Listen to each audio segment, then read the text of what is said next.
was back middle of nowhere. But Yeah. I mean, that sounds like a horror story, man. I just kind of chilled in the car and let him walk his happy ass into town to go get somebody to buy gas and drive back. So you're saying you prefer to stay alone in the car? Was it nighttime? No, Oh, Jesus okay. Christ. I was You gonna say, dude, what? you're way fucking braver than me. Way braver than me, Would dude. you rather walk into town? 100%. I'd rather stay with the person. Buddy system if it's nighttime, dog. Right, but in the day, you're just like, I'm gonna post here alone and let this Well, in kid the walk day, to I town. was like the middle of summer and it was 95 degrees in South Carolina in August with 112% humidity. So, no, Ugh. I didn't want to walk 5 miles into town to go grab gas. I'd rather sit in the car and like sit on my phone. And when you guys like almost ran out of gas in New Zealand, that was in the van that you totaled. Yes. Have you guys told the totaling of the van story on the podcast yet? No. Mac, why don't you tell? I've never heard this. Yeah, Mac, why don't you tell the story of how you totaled a van in New Zealand? I'm sure there's very different viewpoints on either side of this story is the Excellent. problem. Let's get into it. So before we go down there, we bought a car that has stick shift, and it was a beater. I've never had a beater car. I never didn't know how to drive stick shift before this. So this was a learning curve for me, and Will was very patient with this and teach me how to do stick shift when, to be honest, he wasn't the greatest either, and he'll admit that as well. And but we figured it out, and we went on our merry way to camping and figuring out what we're going to do on this island. And one day we start to go down a mountain pass, and I'm following a semi, and it was snowing, raining, something, precipitating, and try to pass a semi on a mountain road, start to go around the semi, and all of a sudden this little car just peaks on the other side of the hill. So I say, oh shit, pump the brakes, and our car was such a shit show that it just spun out, and we started to go into this like creek ravine onto this farm and started to roll, if you will, and a fence post just went directly through our window and like held us there for a second, and then like we careened back to facing towards the road. So we did like it was like a McTwist, dude. It was something else. And then all these people started rushing towards the car, and Will just looked at me because I hadn't said anything yet, and he was kind of waiting for me to have my freak out moment like people do when they get in a big wreck, and that didn't happen. I stayed silent for about 5 minutes until everyone left and figured out that we were okay, and then I had my freak out moment. But that's how I totaled our car. Well, and then we had to drive it. Then we had to drive it 4 hours north because we bought a non-refundable ticket on a ferry. So this car had all the windows were crashed, and we had used duct tape, garbage bags, everything we could just to kind of seal it together, bungee cords to hold the doors closed, and my arm was kind of outside the window to hold it closed. And we drove 4 hours further north while it was raining as well. That's a story. Will, are you entirely okay with Mac's interpretation of what happened? Yeah. About the wreck. The main part of the story. So Mac wrecked the van. Yeah, isn't that Mac wrecked the van on May 18th. That van probably was totaled on like May 11th. Maybe May 10th is when we found out it was really totaled. He wrecked a van that we were going to drive to Wellington and hopefully convince someone to buy, because we found out that apparently our entire engine was shot and leaking oil. It was a huge lemon. It was a lemon. So this lends context to this idea of racing to get to the North Island. We're heading there, thinking it's an all-day trip, cruising. Had a 7-hour drive that day. And the night before, we're sitting there and we're like, we got to get to the North Island, man. We got to sell this car to somebody. We got to get it fixed. We're fucked. We're in a terrible situation. And then we're sitting there in bed and we're like, well, let's buy the ticket for tomorrow. Oh, how much is a refundable ticket? Man, that's a whole $100 more. What? There's no way we won't make it 7 hours north in a car that we found out was shot and leaked oil. No way. No way we won't make this. We'll definitely get there. And so as we get in this wreck and sit on the side of the road, as Max says, car in shambles, glass all shattered into our bed and all of our belongings because, we lived in this van. We realized slowly that if this van didn't run, not only were we out of van, we were out $200. We were out our investment on the van, which we expected to get back. We were out our ticket to the North Island. And to be honest, we were about in the middle of fucking nowhere. So to say it was a rough day was the least. But got through it and made it out of there. I mean, I think it's fair to say that like this podcast was sort of born out of you and Mac being forced to spend so much time together in New Zealand. Is that fair to say? Yeah. I remember specifically you giving me that call when I was at homecoming and you asked me where I was. And I swear to God, I thought you and Mac had like flown back from New Zealand to surprise everyone at homecoming. I was looking over my shoulder. You were like, where are you specifically? Like, that's sort of a weird question to ask when you're 5,000 miles away or however fucking far it is. I guess so. I don't think there's any circumstance where I would live out of a van, even if someone paid me to live out of a van. Would you live out of a van, Alec? I guess I should say Alec Uecki sitting in with us today. This is from the Nosebleeds podcast. I'm Andrew Levin. You guys know Will and Max, so we'll get to them in a second. But, dude, Alec, would you live out of a van? Because I'm not fucking living out of a van. I think I'd live out of a van, but not by choice.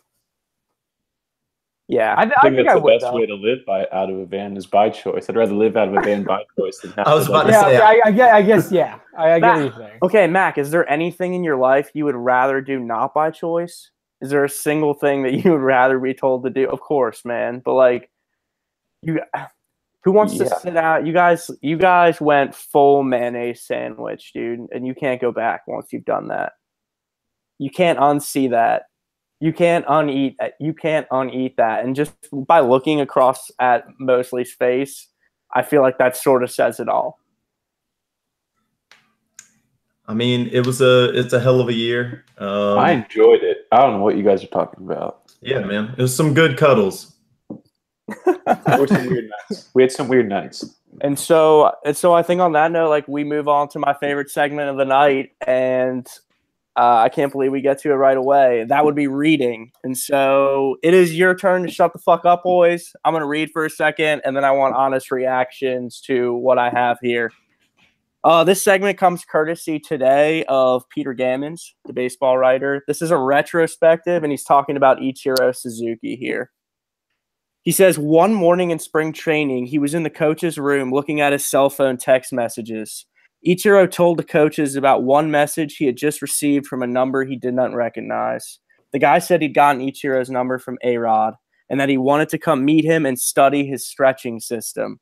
What's the guy's name? Asked one of the coaches. Ichiro scrolled to the end of the text. Some guy named Tom Brady. Who the fuck is Tom Brady? And so I ask you, is Ichiro the only human in the U.S. currently who doesn't know who Tom Brady is? And how many times a year do you think Tom Brady is anywhere where someone doesn't know who he is? I think that is, it's hard to think of someone who doesn't know Tom Brady. The only reason that people wouldn't know Tom Brady is if they know nothing about sports and don't have TVs and live in the middle of fucking nowhere or live out of a van. But dude, he's married to the most famous model in the world. So like, I understand. Even so if you don't have TV and you live out of a van, then maybe. But this Ichiro Suzuki is a sports star. He's in the sporting world. He's probably watches ESPN every day himself, and he doesn't know who Tom Brady is. I just don't understand how. I feel like it might have been a fluke. He wasn't thinking about Tom Brady or whatever. I can't understand how he doesn't know Tom Brady. No chance that was a fluke. He has no clue who Tom Brady is, and that is incredible. I buy it 100%. I think that he is who he is. He's like, oh, no, Ichiro's the best player ever, right? In any sport, right? Like, why is anyone talking about anyone else? Why does he care about football? I would say he might not be the only American, person in America who doesn't know who Tom Brady is. he's definitely the most famous person who doesn't know who Tom Brady is, because famous people only hang out with famous people. There's smaller circles. And the fact that a professional athlete in America does not know who one of the most famous professional athletes in America is incredible. And I have a question. Do you think there's a single person that is as famous as Ichiro who doesn't know who LeBron James is? No way. I think LeBron James is the best known person probably in the world, right? Like, yeah, okay. Ronaldo and Messi probably, but like point taken, he's really fucking famous. I don't know. Think about China loves LeBron, right? Like when Jordan, right? I think like, I don't know. I probably read this when I was like 15, so this could be a little bit out of my ass, but I think there was a point in time when the second most recognizable name in the world was Michael Jordan, and number one was God. That's wow. Yeah. You honestly, you're probably not wrong though. Like, I wouldn't doubt that. I mean, dude, you can never underestimate the fact that Ichiro is not from the U.S. and that he's sort of an old soul, right? Or at least he projects that. But at the same time, Will, like, he's been here for 20 years now. Like, Tom Brady and his career, I think it's fucking incredible. And I also think it's hilarious. And, dude, anything to sort of crack out at Tom Brady's incredibly fucking annoying ego is totally fine by me, especially when it's done by some guy who, like mostly said, genuinely doesn't seem to give a fuck about Tom Brady or even know who the fuck he is. Yeah, I mean, I think the only people who Ichiro knows in the MLB are his teammates and former teammates, and probably only half of the good ones who he thinks are working as hard as him. Like he's got blinders on. I mean, it's like probably my most favorite story for the last month, though.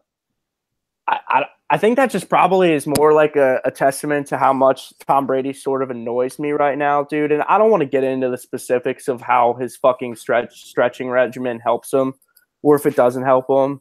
I don't really care about that. I will say this, though.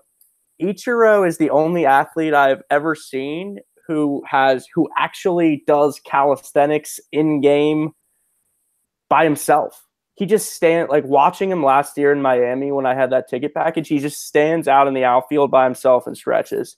And then if the ball happens to be hit to him, he goes and catches it. It's pretty incredible. So it's like how LeBron rests during games, right? I mean, dude, that story from earlier this week, like courtesy of Brian Windhorst, talk about annoying, man. Is there any writer who is so obviously kisses more butt than Brian Windhorst? No, he has his own locker in the Cavs locker room. Are you serious? No, but it'd be great if he did. But he should. He probably does. That fucking means something, though, that I actually believe that when you said that. Windhorst probably lives in LeBron's pool house. Yeah. I think J.R. Smith is living in LeBron's pool house. I'm not even kidding. I'm not even kidding about that. J.R. Smith's just shirtless by the pool, man. Why does J.R. Smith need anywhere to sleep? Dude, which is a better T-shirt, Will Mosley? Scary Terry T-shirt or J.R. Smith's tattoo T-shirt? Easily Scary Terry. That might be the most brilliant T-shirt. The Scary Terry with the Drew Bledsoe jersey on is just the ultimate troll move. And for him to wear that at a game, for him to go out and like wear that is incredible. Can you explain to me why Drew Bledsoe is being interviewed by the NBA media last night after the Celtics win Game 5? Why do we shirt? Because of the jersey. I don't understand why anyone cares about Drew Bledsoe's opinion anymore. He makes a great bottle of wine. Is that serious? No shit, Mac. He really has his own bottle of wine. Oh, he's got his own vineyard, and he's pretty into it. And every time I've heard him on TV, he has mentioned it, or there's been some background with the label behind him or something like that. He's really into his winemaking, and he makes it a point anytime he's around a camera to talk about it. When they were interviewing him about the Terry Rozier, like how Terry Rozier wore his jersey to the game, he had a bottle of wine in his hand with like the label looking right at the camera. So he's a businessman. Hell of a businessman. He's a businessman. If only he was half as good a quarterback as he is a businessman. mean, he was pretty decent though, right? I think you're slighting him right there, dude. I think he wasn't bad. He's not Tom Brady, but he was not a bad quarterback. He was He was dope. the highest paid player in the NFL when he got hurt. He was dope in backyard football. Yeah. I He remember was, that. he was So true. hella good in backyard football. He was Dirt Sanchez in backyard football, man. That is that the best of the backyard games? Baseball takes it. Really, I think Yeah. soccer. I think Baseball. soccer, 100%. I had all of them, dude. They were great. Yeah. Yeah, but dude, if in baseball, if you had that Pablo Sanchez kid, he could never get thrown out because he was faster than everyone else, and the game was just a really kind of easy, broken down computer algorithm. Same with that Pete Wheeler kid. Dude, just bunt with Pete Wheeler, and then Pablo right behind him, and then Dmitry Petrovich was behind him, dude. No, it's Keisha Williams. I mean, dude, hold on. Keisha Williams. We may have settled on an absolutely tremendous top. Mac, how many? Lineup. Mac, off the top of your head, how many can you name without using the internet? Because that was impressive right there. You probably just named 4 or 5 of them. Oh no, dude! I think I'm done now. I think I've exhausted. I mean, Pete Wheeler, Pablo Sanchez, Keisha Williams, Dmitry Petrovich, or something like that, and then she had a twin. Keisha Williams had a twin. That was a boy. I can't remember his name. I bet you that there is some. There's like some. I'm sure there's some modern thing out there where you can still play those games. I mean, shit, Yeah. you can get Mario 64 on your laptop now. Yeah. I played way too much backyard sports growing up. That's probably what crashed all my parents' PCs, to be honest. It wasn't the porn. Fuck yes. Excellent, dude. Excellent. Excellent way to end it, man. Perfect. Perfect. List of players. Pablo Ramon Sanchez. Oh my god, that Stephanie was Morgan. so good. Dante Robinson. Yeah. Keisha Phillips. Dante, dude. Kenny Dante had some power too. Kawaguchi. Ahmed Khan. I thought Ahmed Khan was the best. Yeah. back. Vicky Kawaguchi. Kenny Kawaguchi. Ashley wheelchair Weber kid? and Sydney Weber. Dmitry Petrov. Ernie Steele. That's a good porn name. Kimmy Ackman. Lexington Steel. Reese Worthington, Mikey Thomas, Ricky Johnson, Tony Del Vecchio, Angela Jeez, Del taking me Vecchio, back. Taking me back. Yosinda Smith, Pete Wheeler, Billie Jean Blackwood, Mark Du Bois. Jesus Christ, I didn't realize there were this many. Sally Dobbs, Ronnie Dobbs, Ahmed Khan, Amir Khan, Gretchen Hasselhoff, Annie Frazier, George Garcia, Luann Liu, Maria Luna, Lisa Crockett. Okay, cool. So we can move on to whatever you guys want to talk about now. I was going to eat at me. I sort of want to get to Max US Open discussion, but that's also super golfy, so it may be hard to carry that.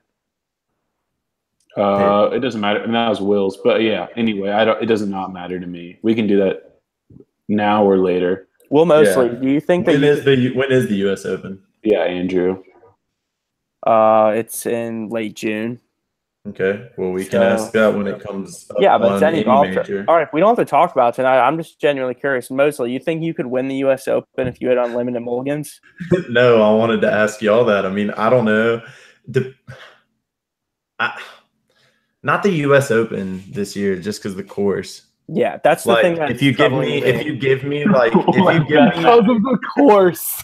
Like I'm not kidding. Like, unlimited fucking mulligans. If you got an 8 a.m. tee time and you literally got to reshoot every single bad shot you took, like, oh, that hit bad. Let me just hit this shot till I get it right. Like, you take 4 hits and you like, okay. Like, you have all day until sunset. Like, that's your only time constraint. And see, that's what I was thinking about also. If you have the first time out and you have until sunset. Now, there are certain things that you have to figure out. Like, first, for example, mostly if you hit a shot into the water, or no, if you hit a poor shot into the woods, do you have to go look for that ball to find the ball to run it back to where you were, or is your caddy just dropping golf balls for you, and you're just firing and firing and firing? In this scenario, you're dropping golf balls. Okay. I mean, it's an interesting scenario. The thing that's going to hold you back, and I think mostly you were sort of pointing to it, albeit in a funny way, is like the U.S. Open golf course is really long and it's really hard. And so even if you had unlimited shots and you're sort of playing, you're just scrambling your best ball all day. I'm never going to eagle any of the par fives. No, and and there's going to be a couple par fours that you're not going to hit the green into because they're going to be 540 yards, exactly. And you don't have 2 shots in your bag that mix to 540. And so that's going to hold you back. Now, at the same time, like, let's say you have like 100, like, all right, let's just break it down. Like, you have 180 tournament, dude. Maybe. Okay, if the easiest par 3 on the course mostly is 190 yards, how long do you think it's going to take you with unlimited shots to birdie it? 190 yards over water. Yeah, see, it's that's what I'm saying. I don't think I could do it at the U.S. Open this year, dude. I think if you gave me a shorter golf course, I think if I went out to like the closest golf course in Spartanburg, I went out to like Spartanburg Country Club and went and played at Spartanburg Country Club, yes, I think I could compete in the U.S. Open if it was there and I had unlimited mulligans. Yes. Dude, I will say this to the fine people at Country Club of Spartanburg. That is a good golf course. Oh, that's really good. Yeah, it's a good golf course over there for sure.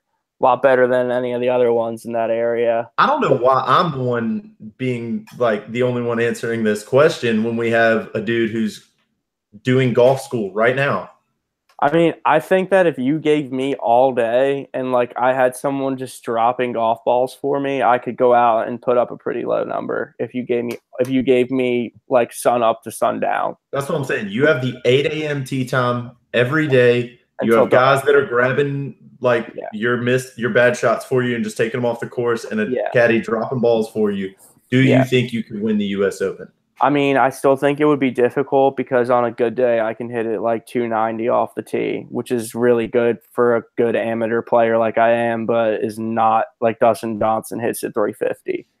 So it would like there would still be holes that would be difficult, but I like to think that if it was just like a one-person scramble all day with unlimited shots, I could probably go out and like do something fun and cool for sure. I mean, we did a scramble on Tuesday, me and a partner, and we shot 7 under, and that wasn't with any mulligan. So I think no way. I mean, well, I think it'd come down to like timing out what holes you're going to be okay with parring, right? Like, okay, so I'm going to have to get a birdie on every par 3.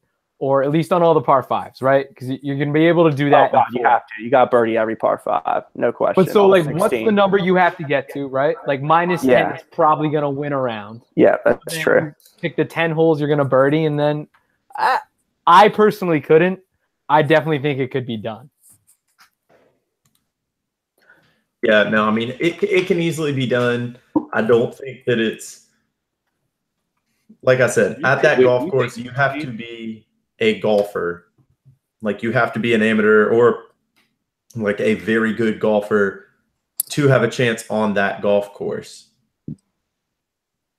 I do think with the unlimited like balls just getting dropped, though, if you drop it off at a golf course that's like for sure a short like everyday course, you have it. Yeah, I mean, I totally understand what you're saying. It's a really interesting hypothetical, and it's actually hard for me to think of an equivalent in any other sport. Because, like, golf is so individual, and it's so sort of you out there, and then everything, sort of everything else happening, of course it matters, but it doesn't actually affect, like, you in any sort of way. So it's hard to just be like, well, if you had all day to go out with the Warriors and score 25 points, could you do that? Because there's a time limit in basketball. It's an awesome fucking question, man. What about bowling? If you had all day to get 10 strikes or whatever it is. But again, like the 300 in bowling, the streak matters. Like the streak matters more. Like a 300 is only a 300 because you did 10 in a row. And if you give a regular beer drinking bowler, you could give a regular beer drinking bowler 10 fucking years and they're not going to bowl 300, chances are. Do you think that if you had all year to train, Mac, 365 days, and all you did was bowl, you could bowl 300 at some point during it? The idea of spending 365 days bowling makes me want to shoot myself, but probably not. No, I'm not that good at bowling, never have been, and I probably never will be. So even if I spend a year doing it, I probably wouldn't be able to do that. I got another equivalent that you were talking to me about, Andrew. We talked about this in college. If you put one of us on an NBA I love court this hypothetical, dude. for every minute of the game, could you get one rebound? Yes. Ooh. This is a really There's good enough conversation. shots in today's NBA. I think I'd get a rebound. See, this is an interesting hypothetical because, sort of like Mosley said, it sort of assumes that basketball is a game where compiling is going to happen, right? Like, that's the reason that all these guys on these shitty, like you see all the time, man, the guys at the top of the board in rebounds in the NBA, in terms of for the season long, they're on shitty teams. And the reason that's so is because they sit on these shitty teams and someone's got to get the fucking rebounds. My question to you, Will, as someone who understands basketball, is are you actually trying to get your ass in the post to get that rebound? Or are you going to sort of stand out in the perimeter and wait for one to deflect out to you? Who am I playing? I mean, I wouldn't. I would just stay right on the outside and figure that eventually something's coming my way. I think it's going to happen. I think the same thing could happen with scoring a basket, too. I think if you just basket hang, right, just play at the top of the key, and then when somebody does eventually get a rebound, get your ass out there. I think you've got a shot at scoring. Nope. No fucking chance. Definitely. An NBA athlete, Kyle Korver could guard you for 48 minutes and not break a sweat, Alex. I'm saying you wouldn't be guarding me. Why would he not be guarding you? He's Kyle Korver. What else does he have to do? I think there are moments out there where, like, there are guys on the floor who people are just like, screw it. We're like, he's not really even part of the offense today. Dude, people guarded Andre Robertson before his leg fell off. He can't make a three-pointer to save his life, and he's a wing in the NBA. Like, if people are going to guard you just by virtue that there's a shitty defender on every team who will just be like, yo, sit out there with him. Like, you're not going to even help doubling. And even if you got the ball, like, the odds are that you got a shot off when somebody was recovering. Like, those guys are quick enough to be like, I'm doubling, and then as soon as it gets to you, they're going to recover before you get a shot off. I mean, dude, put it up on the poll, man. Who's more likely to score a basket today in an NBA game, Alec or Wilt Chamberlain? Or no, who do we want, Alec or Bill Russell? In an NBA game tonight, who's more likely to score? Bill's 80-something-year-old Bill Russell or Alec? Bill's 6'11", and he sits courtside. He could grab a ball and take a shot whenever he wants. I was about to say Bill Russell would probably just like who's Bill Russell playing against? Is he playing against a team that can rebound? Because if he's playing against Al Horford, I honestly think that he's going to stand under there and just dunk. I don't think any normal human under 6 foot tall is scoring a basket against any NBA team under any circumstance. Maybe with the exception of you getting fouled and going to the free throw line. I just think that they defensively, like on the wing, like if you're going to just sit out on the wing and wait for a shot, they close so fast in that league. And that's what I'm saying. So like, and a point I just don't think is realistic enough. I think an assist is kind of questionable depending on like how like assists are given now. So I mean, of course you'd get an assist just by passing to someone and they'd create their own shot and they give it to you. I think a rebound's the interesting one because if you're playing against Russell Westbrook and he's shooting 42 shots, like that's like what, like 28 shots that you might be able to catch a rebound off of just on him. Yeah. Steven Adams is going to take a whole nother 2 shots. Like, why is this not a game show in the fucking summer, dude? Can we not put a fucking bunch of NBA players together and just send normal people from the street out and be like, get a rebound? Like for 50 grand you got 20 minutes to get a rebound in a game. Why is this not a thing? I mean, we used to do that. God, there was that terrible show on Spike, Pros versus Joes. Yeah. Literally that terrible show? That was phenomenal. Well, just professionals beating the shit out of everyday humans who have the audacity like Alec to think that you can shoot a shot on fucking an NBA player and they're not going to throw it in the next week. No, I just think there are situations where I get a shot off. I'm saying Somebody steals the ball. All of them. We're List breaking. all the situation. List all the situations. Okay, so somebody steals the ball. We're breaking down court, right? You're I running do the lane. lane. I hit a fast three. break basket. That is ridiculous, LeBron dude. James chasing you down I'm the Seabass is court. saying there's a chance.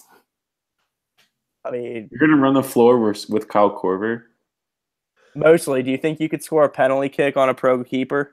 Not a chance in hell. See, that's one where I feel like I like that. That's a better one. but no, because I actually think the vast majority of people who presume to be themselves to be athletic believe that they could score on a pro keeper because Ronaldo makes it look so easy. I think I could score one.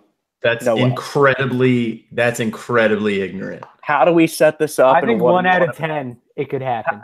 How do we set shot this penalty up, and kicks what are on we me? And I scored. I know how good you are at penalty kicks. You shot them on me. Oh You're my God. slightly a bit better than me, but Okay. that's not good enough to score on a fucking professional goalie. If this is the same golf thing and I get unlimited kicks, I think I could get one in. Okay, but again, the unlimited shots thing for golf only works because it's you. There's no All right, one. let's do You're 20. not I think doing. I get one in. How many? 20. Okay, how do we set it up and what are we betting? I don't think you have a shot. We I don't can get think a college goalie. We can get a I don't think. I think college goalie. Mac, 1 out of 20 you could score on a college goalie. I'd like to find a really good one and see if you could do it.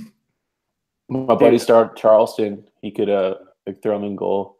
I mean, does Asheville not have one of the MLS minor league teams? I figure they might because soccer's kind of. Oh, they do have one.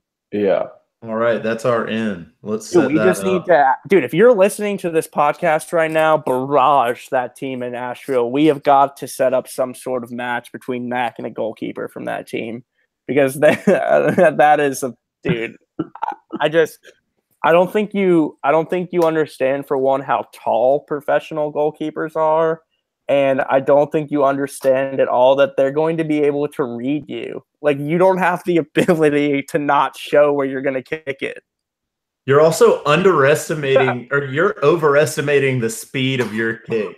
Your kick is fast enough to get past me, and that's about it. Yeah, but there was it doesn't matter if you put it in the top corner if you put it there slow enough for him to reach it. Okay, I've got one more question. Let's put it on the poll, dude. I'm down. Put it on the poll, Mac. You're gonna lose that poll by a fucking lot, dude. Okay. All right, I got one more question, and then we got to get out of here for one quick second. But if there's one professional sport that you feel like you'd be best at tomorrow, that is no explanation. One sport. You get one sport that you think you would be best at tomorrow as a professional. I mean, is that the sport we played in college? Right, like lacrosse. It's lacrosse. Yeah. Yeah, I mean that's the given. How about first base?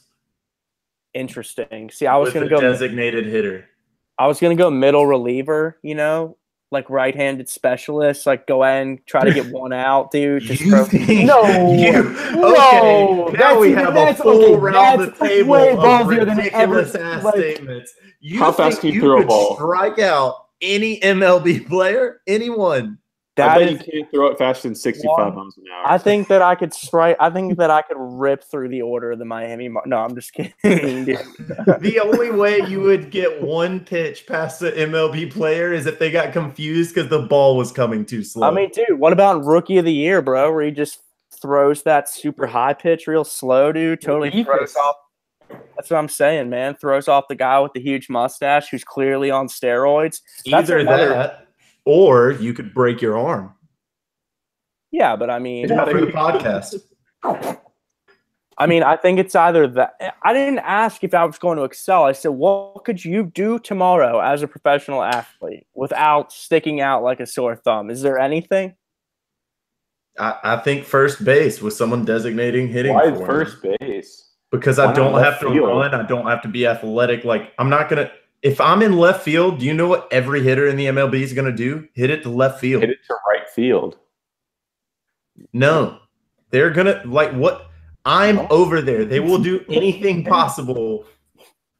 Dude, all you have to do, but yeah, just don't catch it, run onto the ball. Then you just got to make the third. That's not that far of a throw. You can do that. This is something that's where I would be. I played left field.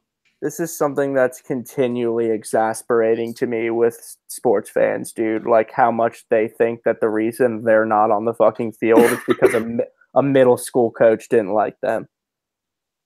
Like, is that not? We heard that.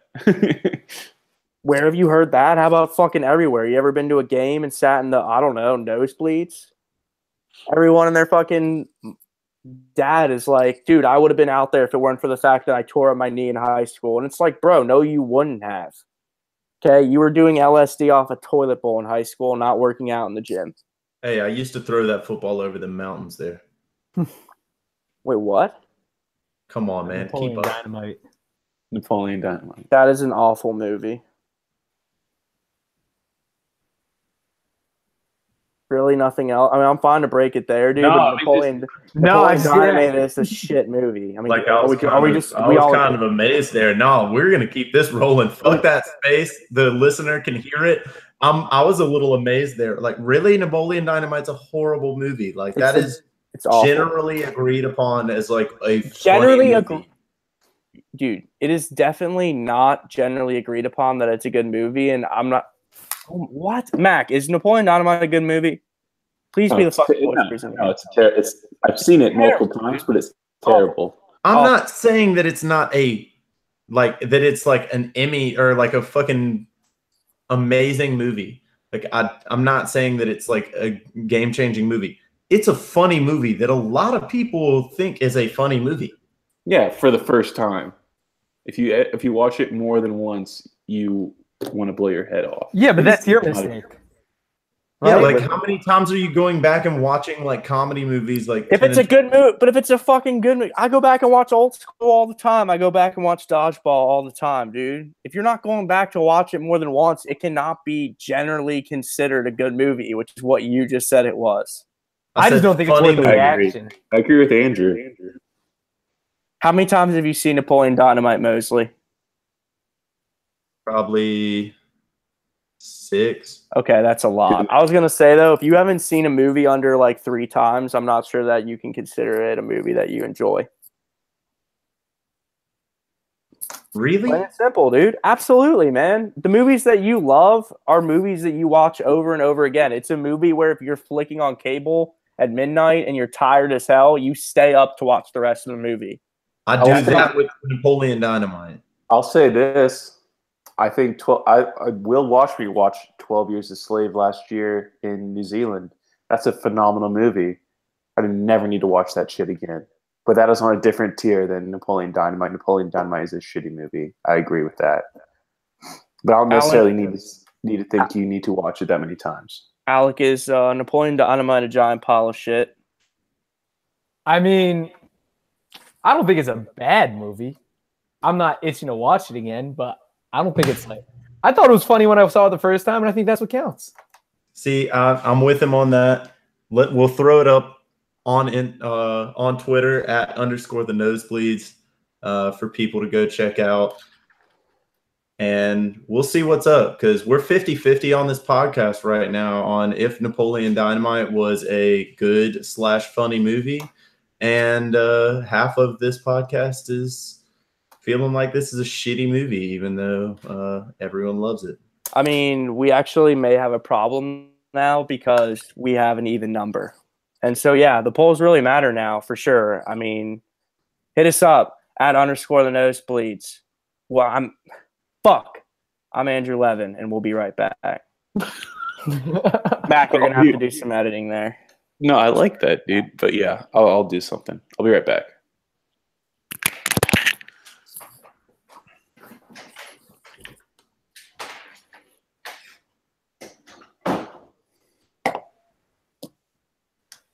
What was the story that you wanted to tell from before?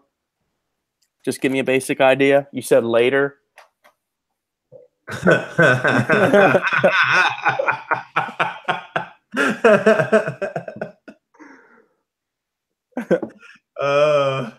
I can't really tell it without Mac here, man. Well, no, we're gonna tell it. It's a dude. live, dude. It's There's a nothing. dude. It's You just need to be Mac careful. had a little problem in one of our roommates was just a bit off one time. Yeah, he told me that story, and I'm not sure how you're gonna tell that in a way that is nearly appropriate enough. I mean, we can put the explicit tag on SoundCloud. For I mean, like, understanding that this is a podcast and we're all adults, like, I'm not sure that you could say. That's why I was like later, like, I'm not sure on here or not. Oh. I'm not sure that there is a tasteful way to tell that story in any way. I want to hear this story. You could tell it now. I mean, tell it quickly. Well, we're in break. We got time. Yeah, we're on break. We're only live to like anybody on YouTube that's watching right now because our breaks don't matter if you're watching us live on YouTube. Hey, are you serious? We can't mute ourselves during the live break? All this has been. But I make the videos private online, so like no one can go and like view our YouTube videos yet. That's why I want to use Twitch, because you can break up Twitch videos. Got you. All right, Mac, tell the jerk off story. The way that someone's gonna see this that is hearing and seeing this right now is if they're on our YouTube page, which we have 0 subscribers to. So I would very doubt that people were on there because this is our first video. All right, Mac, tell the jerk off story. Okay, so Will was referencing earlier that we were online at this hostel getting our tickets. This isn't on the podcast, by the way, so you don't have to be polished. We're not recording this part. But it's a little bit better if I tell it this way. So we were getting our tickets on at this hostel, and it was me and Will in this room, and then one other dude who's a little odd. He walked in, we said hey, and he didn't say hey back. He just kind of looked at us and like gave us the sup nod, which is just weird. That's a weird way to start it off because everyone at the hostel is usually super friendly, kind of talks usually too much. And then Will and I walk outside the hostel, get really high, and then come back in and fall asleep like immediately. And then this guy comes in a little bit later. He's on the top bunk, I'm on the bottom. And around 4 a.m., everything starts to shake. Like the entire bunk is just like shaking. Oh my god, dude, I love it. And I wake up and I'm like, what the fuck is that? And then I start hearing, oh yeah. Shit. What? Fuck. Yeah, shit. And I was like, this is probably going on for 10, 15 minutes, and I'm just like silent. Like kind of just like, what the fuck is this shit? You just sat there and took it, bro. Yeah, I did, exactly. And then after like 15, happened to you. And then after about 15 minutes, I say, hey buddy, what the fuck are you doing up there? And then he goes, oh, and then it's like acts like he's going to sleep. But the whole time for this 15 minutes out, the whole bunk was just shaking. And so then the story you're actually telling is that you gave a stranger blue balls in a foreign land. 100%. Fast forward. Didn't he like dip out before in the morning? He dipped out before we were awake. Yeah, so we drive all the way up, have our wreck, a 7-hour drive. Seven-hour drive. Up to the North Island, spend the night in this hostel, wake up in the morning, get on the ferry, and we're on the ferry in this hostel. I mean, we're on the ferry, like going across to the North Island, and we're sitting out back, like I'm sitting on the back deck smoking a cigarette, and this beat off dude, walks out and is on the fucking ferry with us. We're the only three people. There's 3 people outside. 7 hours away from where this dude last saw us. And there were 3 people sitting outside, and it was Will, myself, and this guy. And then the next day, we're at a hostel in Wellington, and we're on the elevator, and we're on the top floor of this hostel, and this guy gets on at the bottom floor with us. It was the same fucking dude. And he rode it all the way to the top, and he was the bedroom next to us. It's just it was weird. Clearly. I feel like he was following me. I think Mac made him horny. I got that look about me. That's the only explanation I can figure out is like Mac made this dude really fucking horny. I mean, all right. So we should talk some sports. Yeah. Yes. Wait, is this a sports podcast? No, that's good though, dude. I think we should try change to get into it like that. I don't have any Talk problem. playoffs for like 4 weeks. No, I'm bringing us back by saying that Game 7 of Winnipeg Nashville is about to start, and we've been bringing the coverage hot, dude. And then we're going to continue on with something else that isn't related to that at all. We want to go into like OV and like we can. I don't know if we wanted to do any like. What do you want to go into NBA? I mean, like, or the thing other to me, NHL stuff like, besides the game that's going on. The thing to me about the conversation about OV that's interesting is like leading into something that's more general about why like sports fans like yourselves love to give people hell for not getting over the hump when like every stat suggests that he's performing at a super high level in the playoffs. But again, like if that's not interesting to you guys, then you're like, we can talk about something else. In terms of the things that I found interesting, like from this past week, though, it's that, and then, I mean, shit, like I don't know. I mean, you guys don't want to talk Yankees, Red Sox in May, and I don't fault you for that. So, how much time have we like been talking? Yeah, that was my question. How are we doing on time? You have that? we probably have about one more really good segment of sports, and then one more BS segment before we sign off. I would say we're probably at about, would you say, like 30, probably like 31 to 34 minutes of like solid content so far. Word. I mean, I don't know. NBA wise, there's pretty much like the Celtics. Eastern Conference Finals are set. The Western Conference Finals are set. Let's talk about that. We should talk about something sportsy, dude. And then, like honestly, dude, if you feel that, like, if you want to float somewhere else, I don't have any problem with that, at all. I am going to bring us back sort of formally here, though, because we haven't really done that. Let's do Twitter We and all that shit. Yeah. All right. So we will. Let's break for like 7 or 10 seconds, and then we'll bring it back in.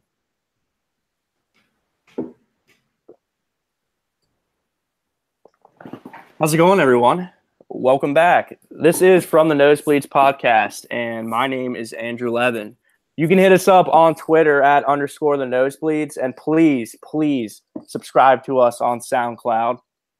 Our producer is Mac Young, and I will ask you, Mac, as I bring you into the conversation here, like that's the way right now that people can get us, right? SoundCloud, subscribe, and hit us up on Twitter. Yep, SoundCloud is the easiest. SoundCloud is the most direct way to get to us, but you can also follow us on Twitter. You'll get those shows as well as Facebook. But we are officially the real From the Nosebleeds podcast. From the Nosebleeds Sports podcast, I should say. Will Mosley is a part of it as well.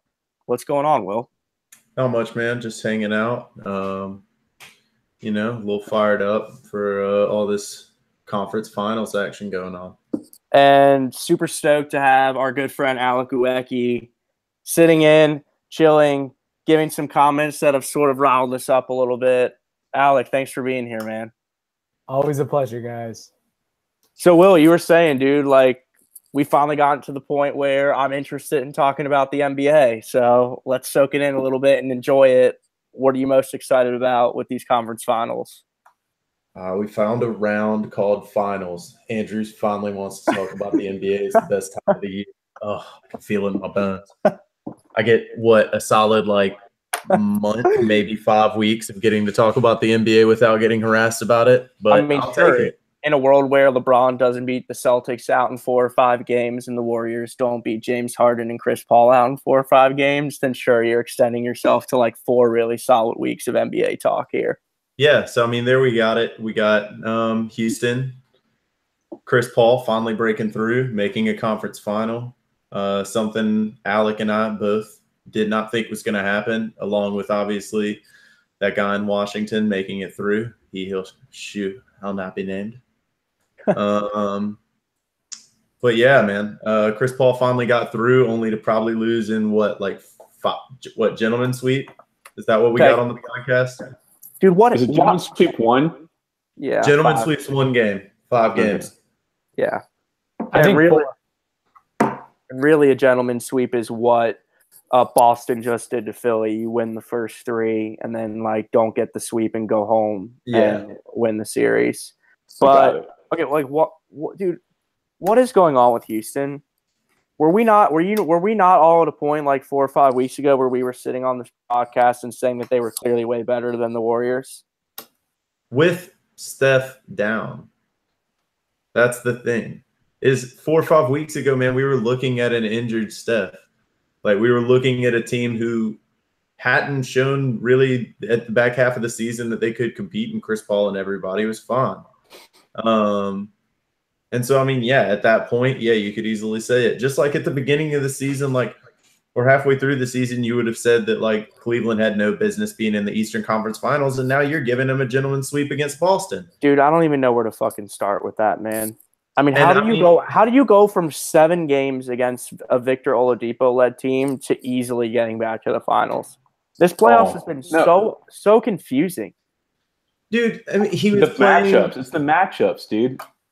I think that Toronto has no one to guard LeBron or the rest of his team.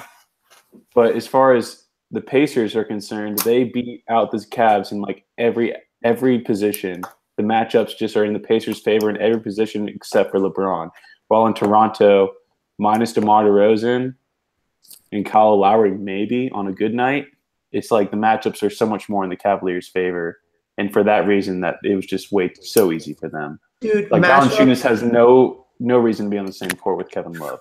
Fuck matchups, dude. You're telling me that the Raptors should not have had defenders that could cover a Cleveland team that at some point was running Calderon and Kyle Korver at their guards. You told me their 2 guards can't guard them?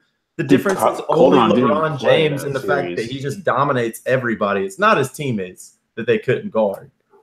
Like, Kevin Love had an all-right series, and then J.R. Smith turned it in. That series was done at that shot on game 2. It was over. That series was done when LeBron put his dagger in it and then got to leave and go back home and then just was like, all right, well, it's over. I mean, dude, but does it not continually frustrate you that we're so unbelievably reactionary, like with the NBA, dude? 3 weeks ago, we thought Houston was a shoo-in to win the West, and we thought Cleveland had no fucking chance to win the East, dude, and now it's all different. Whoa, who the hell had no clue that Cleveland was going to win the East? I'm all right, 3 out of 4. You can listen back to the podcast. I've been on the record saying that during the Indiana series, if they were going to struggle and go 7 with Indiana, it didn't matter. They were going to go 4 or 5 with Toronto. But there was actual reason to believe that Indiana was the better team in that series, and we were all acknowledging that. And so there absolutely was doubt at some point in everyone in the show's mind that LeBron was not going to get through this year to the finals. And now it looks like he's going to have a road that is just as easy, if not easier, than most of the years beforehand. I'm just saying that it's frustrating to me that we continually do this.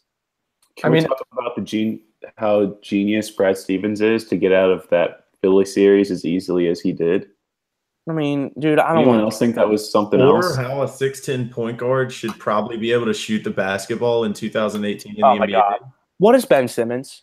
I mean, what is that? It is so – I don't even understand. Australian. I don't understand. Dude, you don't have to take a three-pointer, dude. I'm not asking that. But, like, even look at the players who people always say, like, he'll develop a jump shot. Look at the players who, like, people have said that about. People are like, well, LeBron didn't have a shot. LeBron might have been missing them, but he was taking them. Like, Dwayne Wade couldn't necessarily make a three, but he was taking 19-foot jumpers his rookie year. Like, you might be able to say that, like, these guys who developed jumpers and became shooters later in their career, like, weren't necessarily shooters in their career. They were shooting the ball, though. Yeah, but don't you think – they were taking a shot? I think he will. Dude, he doesn't have a hand to shoot with. He says he's ambidextrous, but that just means that both of his hands suck dick at shooting a basketball. No, it just means both of it. Dude, okay.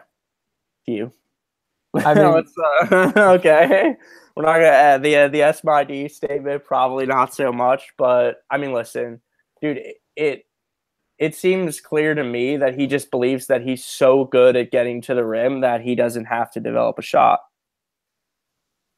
But is that, though? Is that the case? Because he clearly showed in this series that he does need to be able to at least take those shots to open up the paint, because his plus minus in this series was awful, man. It was terrible. He was awful in this series because Brad Stevens was like, oh, you mean if I could just clog up the paint and like don't let him get inside, then it's going to be okay. And their other greatest player is a center who also clogs up the paint, so that helps a lot. Like, who do they have that can shoot on that team? Because before this season, Robert Covington had never shot above 40. JJ Redick. JJ Redick. Redick?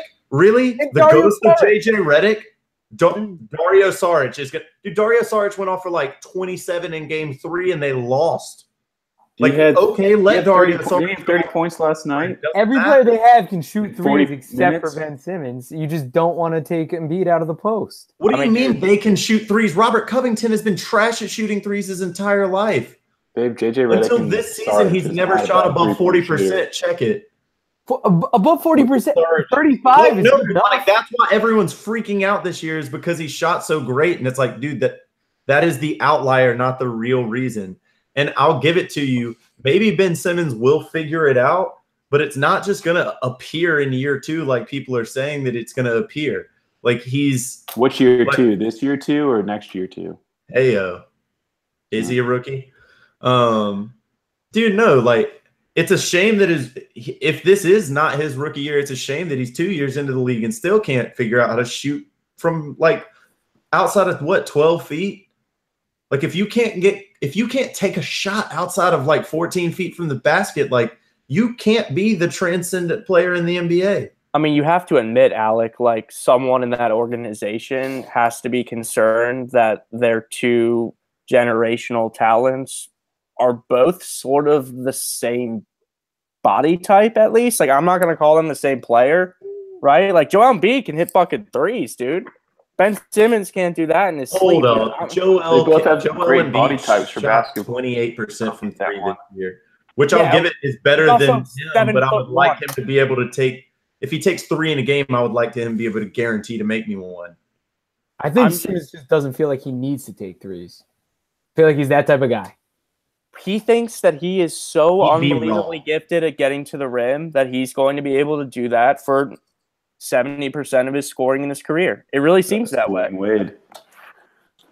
But even Dwayne Wade had one of the better mid-range games in the league during his prime. And Ben Simmons doesn't strike me as someone who's going to be able to take it out and shoot from 16 feet. Dwayne Wade can fade away and shoot from 15 feet. Ben Simmons can't do that. I mean, we look at Blake in his early career, and he had the same problem, dude. All he could do was dunk, and now he's like developing a 3-point shot. No, but the same thing is Blake was taking 15 to 18-foot shots, though. He wasn't taking threes, but he was taking jump shots, which made people respect him, which is why he was so athletic to get by them.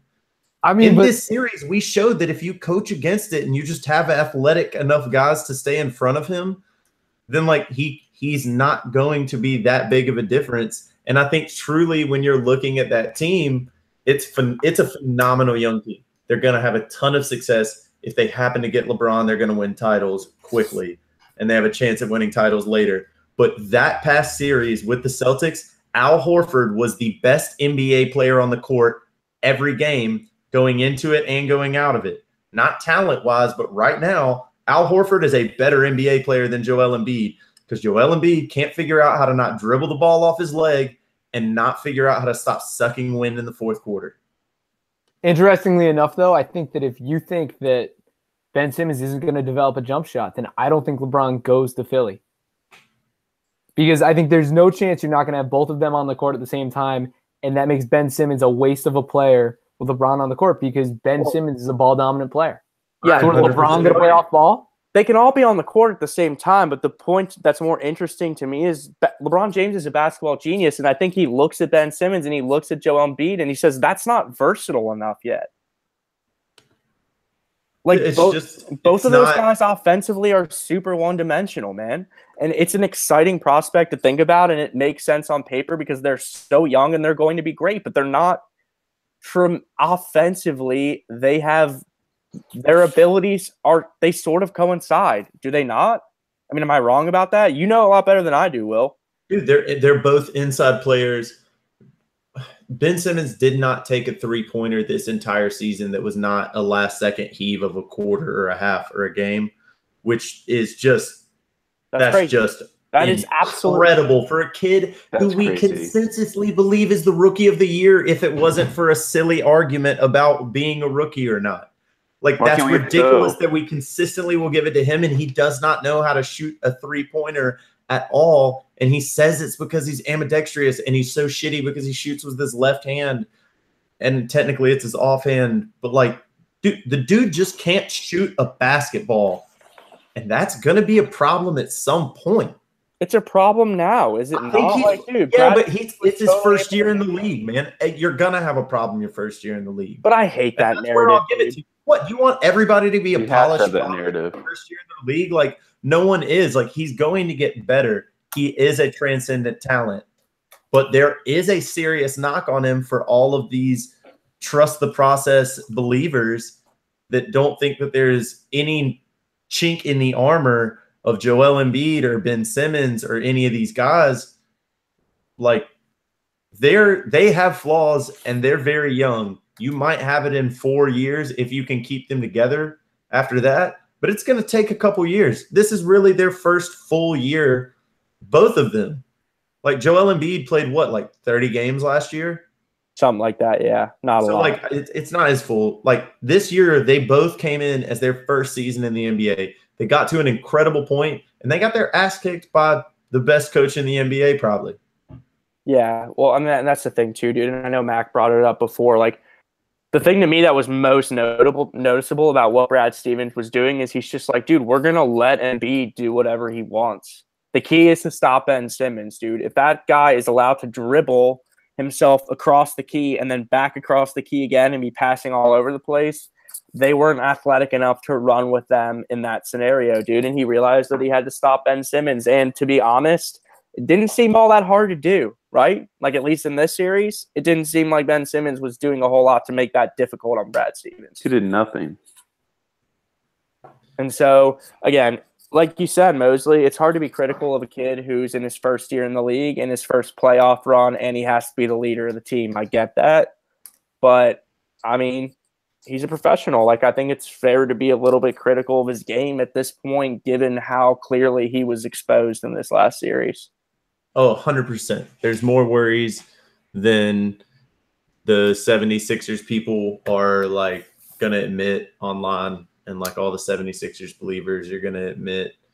I mean, the team's really good, man. It just sucks the fact that they created this young, incredible dynasty that has a chance of – or, like, this young, incredible team that has a chance of building a dynasty at the same time that – better established franchise with a better winning history against them. One of their rivals has a better coach and arguably better younger players. Like Jason Tatum, dude. Jason Tatum was the third. Like, can we talk about that for a second? Like, the fact that Markelle Fultz couldn't get on the court in this series and Jason Tatum was probably the MVP of that series. I don't think you can knock on Markelle Fultz, dude. I don't think you can knock. I don't think you can knock. I'm not knocking Markelle Fultz. I'm knocking the 76ers for being retarded and, like, losing that trade to Danny Ainge for Danny Ainge to. Yep. 100%. Go back and use something else and talk and don't use that word. Yep. Right now. Just start talking where you were before we lose. Hold on. Let me think what I was saying, dude. Markelle Fultz. I'm not going to knock Markelle Fultz for it, man. I'm going to knock the 76ers for losing such a crucial trade at the time to Danny Ainge, who clearly wanted Jason Tatum anyway, traded down, won the trade, and got a player who was on the court in this series and was the MVP of the series. I'm not going to knock Markelle Fultz for it, but there's just facts that you have to look at, and their player got to be on the court. I mean, I thought the same MVP of a series, and Jason Tatum's phenomenal. I mean, I thought the same thing while watching the series. I mean, at points, right? Like, they've got to be kicking themselves a little bit. You put Tatum and Embiid and Simmons on the floor together, and it doesn't really matter who your other two are, especially in the Eastern Conference. But, like, in terms of the series coming up, the one you believe that's most interesting is which? Or probably the better question is like, who has more of a scare put into them, the Warriors or the Cavs? Cavs. Cavs. That's incredible given how certain some people were, including myself, that Houston was going to handle the Western Conference this year. I think it's going to be a great series, but I think the Cavs have to be scared more about Yeah, I mean, I think the Cavs should be scared more because they're a worse team with a worse coach. Exactly. Like, even if LeBron's the coach, Brad Stevens is a better coach than LeBron, I think. So, I mean, yes. But I think they're going to be like Cleveland's going to be outcoached in the series. But so, I mean, they're going to probably lose at least 2 games. And while Houston's good, I think we can all agree, barring an injury, it's going to be a sweep or a gentleman's sweep. We'll see. I will see. So, like, all I right, could see 6, but not a close 6. around the horn then to wrap up the segment. Mosley, your predictions. So let's go winner and games for both. Number of games and winner for both series. Mosley, you start. Warriors in 5s, Cavs in 7. Mac? Warriors in 6. Cavs in 7. Alec? I like Warriors in 6. Cavs in 7. Warriors in 6. Cavs in 5. This is from the Nosebleeds podcast. We'll wrap things up next. Stay tuned. Ooh. I was flip-flopping, dude. I think the Celtics might actually win, but we'll see. All right. Cool. That was a good segment for sure. Very sportsy, but still very good. Mosley, nice way to catch yourself, man. Mac, did you get that time marked? Dude, I listened to it all the way through again, so yeah. Once we're done, I listen to the whole. The first thought that I had when I went to go start back my next statement was like, fuck, Mac has to go back and find that. And delete 30 seconds just for me being stupid. No, I mean, I listen to everything, so it's not a big deal. Yeah, I mean, it's fine, man. You caught yourself. That's what's important. So we can give a little correction if Alec, I can eat my words since you did last week. What? Robert Covington is not above 40% from 3 this year. The stat I was thinking about was his field goal percentage, which he's been under 40% from this year since his rookie year. For the last 3 years, he's been under 40% from the field, which is so. We're definitely coming back with what you did wrong for sure. Because we like to wallow around here a little bit. What's our last segment? Okay, something fun, dude. Something fun for sure. Me being wrong, and how much money would it cost you to eat a can of raw spam with a fork? That's it, 100%. I really want to talk. Spam already cooked? You have to cook stuff that's been canned? But it's the consistency. Yeah, see, like it's every part of it. You can eat it, Mac. Let's start. Let's just go into it. Okay, yeah. Give me. I mean, dude. Okay, dude. All right. So we'll let's like. Just anticipate, I would say, like 7 to 9 minutes here. And then we'll sort of wrap the show up and get out of here. All right, so we'll go 5 to 7 seconds here, and then we'll bring it back with how wrong Will Mosley was. That's fair. I'd like to defend myself anyway. How do you defend yourself when you're wrong? Let's get into it then. Let's get into it now. We're in show. Welcome back. This is from the Nosebleeds. Yeah. Will Mosley, explain.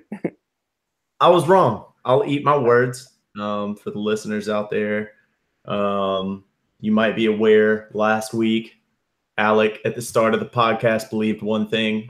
By about 3/4 of the way through the show, I had convinced him that he could be a bit wrong on it. So he ate his words like a man, and I think it's something that's good to do on this podcast is to eat your words and own up to it. And speaking of eating, how about spam? This is an interesting thing that I saw the other day, dude, just in terms of how much you would have to be paid to consume an unprepared can of spam. I'm talking opening it up, fork in the can, eat the whole thing. Mosley wants to put a time limit on it. That's fine. I don't really know, but like, and well, we'll get to that in a second, man. Spam's just more important to me right now. I gotta be honest with you. How much money do you eat a can of Spam? Because honestly, you're gonna have to eat your words about Robert Covington here in a second. That's fair. I don't know, man. To just like eat, yeah, like it depends on how long I have. Because I think that I can get a couple forkfuls of like Spam down for like a couple $100, but I think to get through an entire can with a fork without slicing it and frying it or like putting it in a sandwich or anything, that's where it becomes difficult. So how much money? I want a dollar figure. Is it 4 digits? Yeah. Mac is shaking his head no, like I'm insane to suggest that it's over 4 digits, and I'm not even sure that it's 4 digits for me, dude. Yeah, I was about to say it's at minimum 4, at maximum 5. What? Dude, Mac, you're saying, all right, Mac, how much? Before we get into this shit, and I'm gonna roast you for that. How much, Mac? Bro, I'm a vegetarian, and I think I would probably do it for like $100. Oh, $100. For 50. $100, dude. Yeah, I probably Dude, that's go less not than even that. a month's power bill. Dude, if it's $100, then you should just eat it on the show for publicity, man. I want to see you sit down and eat a can of Spam right now, dude. Dude, I don't even eat meat, but I'd eat a can of Spam for $100. Are we allowed to GoFundMe as a show? Because if we're allowed to GoFundMe as a show, then we seriously need I put to $75. I would give you $100 tomorrow to eat a can of Spam on the show, dude. Okay, that sounds fantastic. I'll go Really? pick one up. Yeah. No, I'm not gonna lie, guys. I'd do this for like $50 probably, or if I was bored. You also Dude, we're really I getting don't money know. on the table situation here on the podcast, folks. Andrew literally just offered $100, and Alec doubled down and was like, "I'll take half of it." No, dude, he heard it here first. half down, dude. He didn't even double down. That's just weaker. No, yeah, I can give you my Venmo. $50, $50, dude. $50 to eat a can. Can of Spam. I don't think it'll be fun, but yeah, I would definitely do it. I don't think it will be safe. I mean, let alone fun, dude. Definitely. Do you know how much salt is in a can of Spam, dude? So, will someone look that up, please? Probably Someone look up 3 it days has gotta worth be- of sodium. There are grosser foods. I feel like plus like all of Hawaii apparently. Can of is Spam is $1. a can of Yeah, Spam. I will go out, buy a can of Spam. I'll buy the Spam, bro. You don't need to worry about that. You'll $51. buy $51. Put it on the tab. I'm a little hurt because now I'm not going to get my 100 because Alex is about to get his 50. Well, hey, here you go. Here you go. No, mostly. Let's offer something all around here. Are you willing to go lower, Mac? Before we get to that, Moses, I'm just saying, because if you're willing to go lower, we can do that for days, dude. Dude, You're I willing to go go- 50. Can we both go 50? No, we can reverse bid, though. And if you want to go less than that, you can eat the can of Spam. I'd go 45. Alec? I mean, You have to at minimum go down by I'll go 40. I'll go 40. Mac?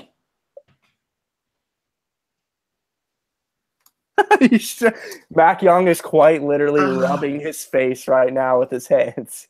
I'm trying to think what can I get for like $35? Not that much. Dude, don't think about what you can get. Think about what we'll achieve if you do this on air. Dude, I think I can go lower than. Okay, so settled. We'll go 37, 50. So I'm gonna say this. I think there's better TV or content is made by Mac doing this because I'm not gonna lie, guys. I'm gonna do it and it's not gonna be like I'm gonna get it done. Eats everything. I have a question for you that's going on to this, Alec. Alec, let's go with the $40 premise. Dude, let's bring that up. Does this mean? Hold on. I think there's a sports topic we need to invest in at some point. Alec was a semi-pro championship eater. Was it necessary to totally? Mac just was eating competitions. Was it totally necessary to cut off Will Mosley there mid-statement? Alec had already made it clear he was a semi-pro professional eater. I think it's something we could delve into, and I will cut most of the things I just said. No, don't cut it, dude. We're trying to let people into the process here, man. We can't just keep covering ourselves up with the cut-ups. Not trying to be combative, man. I'm just curious. Will, what were you saying now? Let's take the $40 premise on your can of Spam. Whoa, 45. 45. You said $45 limit on your can. No, you went to 40 because Matt went to 45. Did I go to 40? If I went to 40, you went to 40. Absolutely went Put to it on 40. the tape. It is Let's recorded. go back because no. Check the tape. Check the tape. Check the tape. No. I'll go for either. I don't care. I was You 45. went 50. He was 40. Mac bet 45. You dropped down to 40 to beat him. That's fine. All right. Hold on. Everyone just calm the fuck down for a second. All right. Everyone calm down. Will Mosley, you need to eat your words about Robert Covington. And then we need to decide how much money Alec needs to be paid so that he's going to eat this can of Spam next week. Oh. Will Mosley, you have the floor. 1. Fuck Robert Covington. He's never shot above 40% from 3-point range, which kind of just backs up my point that he's a shitty 3-point shooter. And he's never shot above 40%. You're wrong, but you're really right. You're wrong, but you're really right. So it's even worse. It's not even from 3. It's from the field. He hasn't shot above 40 till this year, besides his rookie year where he played 7 games. And also, back on this, Alec, you're going for $40 to eat a can of Spam live on air. And my question to you is, can I multiply that at the same rate? Can we pay you $80 to eat 2 cans of Spam back to back? Oh. That's wow. Now we're getting into Can something. I pay you $160 to eat 4 cans of Spam? Dude, the poor man. Mostly. Okay, so one thing I want to get into. We're going with the 7-ounce cans. That's they do 12s. This is a 7-ounce can bet, and dude, the poor man is already doing us a favor sitting in with us, Mosley, and you're trying to shovel enough salt for the rest of his life down his goal. What's the nutritional facts on these? But no, I don't. Will I'm not gonna lie. I've never had a raw can of Spam. Do you cook? Maybe after the second one, I'll ask a question. Also, is Spam already cooked? So it is cooked. You can open a can of Spam and eat it with a fork. That is totally safe. 100%. You can open a can of Spam and slice it and put it on a sandwich. Like getting deli ham, or not like getting fresh deli ham, but like getting the shitty packaged stuff. Yeah, the one that looks like the eraser. Or can I put it in a sandwich? No. This scenario is you crack a can of Spam on air. You have a plastic fork in your hand, like the white trash you are, and you dig straight into that Spam and you eat all of it live on air without stopping. Metal fork. No. Is the fork the fucking deal breaker for you, No, bro? the fact that he said plastic, I just had to. And no, you can't. Okay. It has to be plastic, I guess. Fine, dude. I mean, dude, we're doing it, right? Yeah, Alex, I'll do it. I'll do it.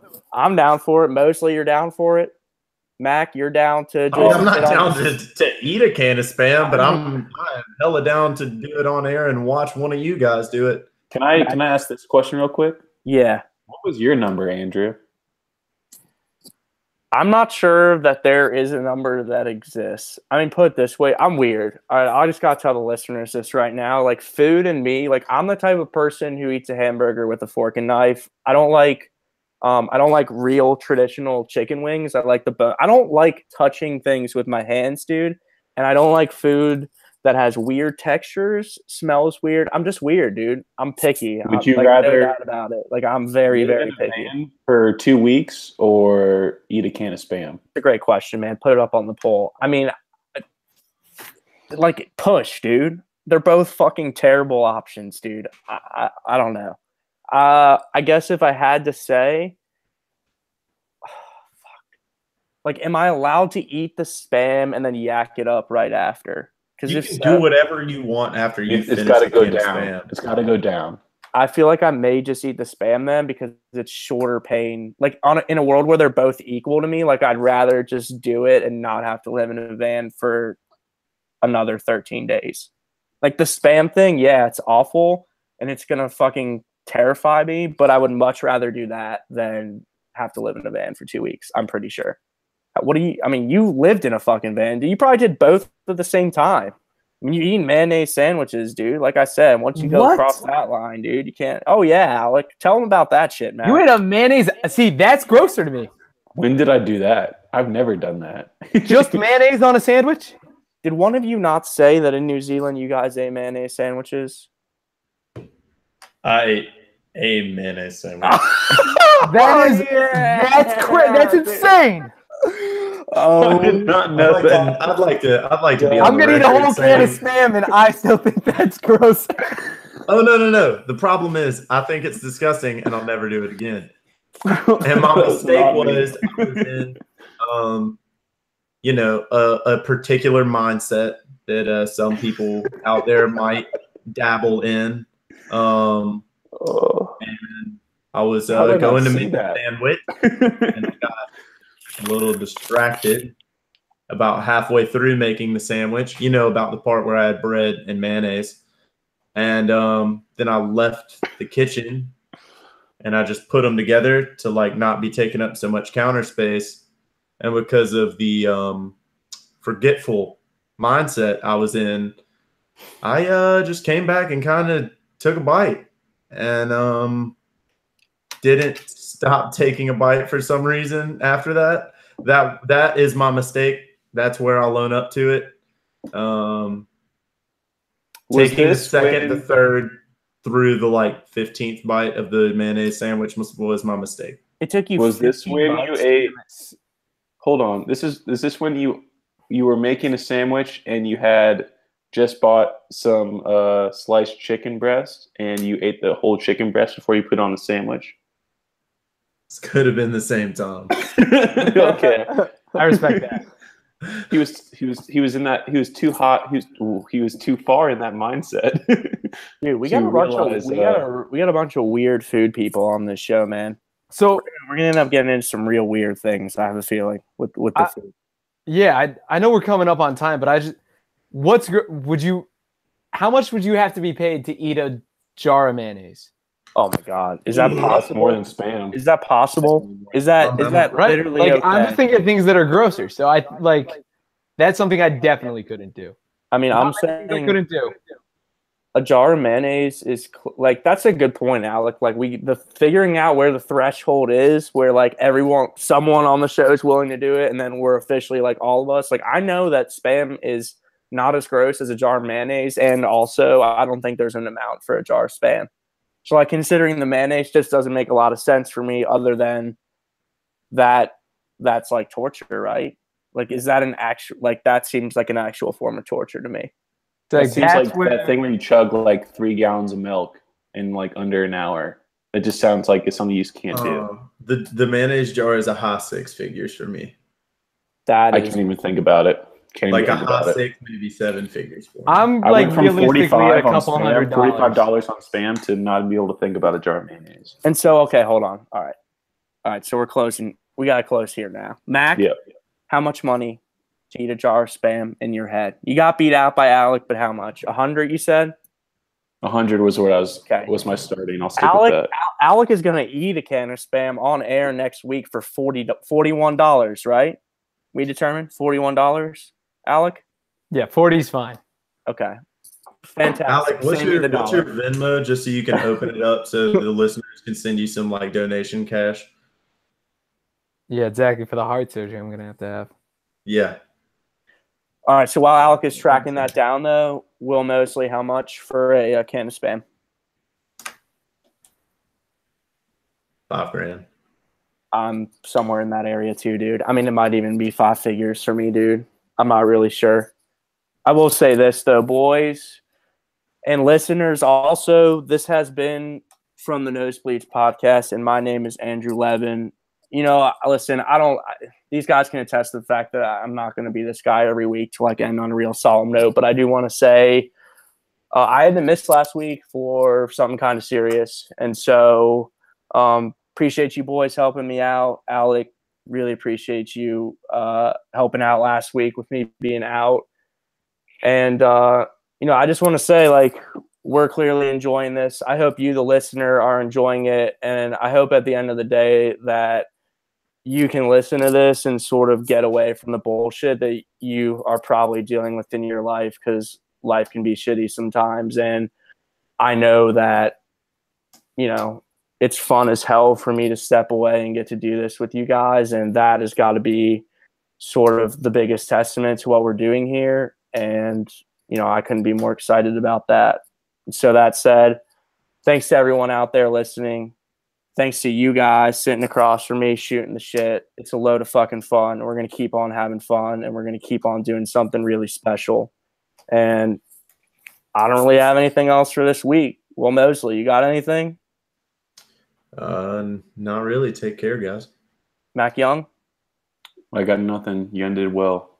Alec, get ready for next week, brother. You got a can of Spam coming your way. Yeah, I will say my Venmo is Alec-John.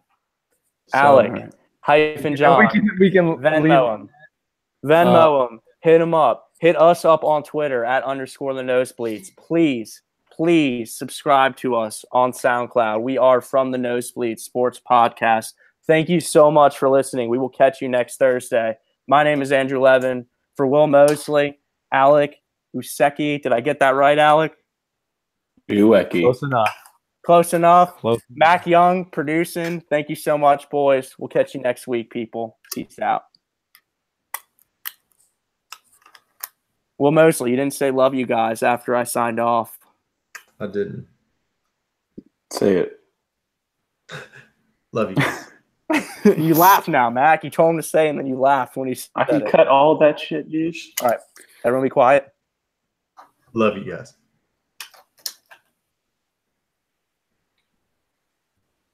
How was that? Good. Everyone happy with that? I thought that was good. Yep.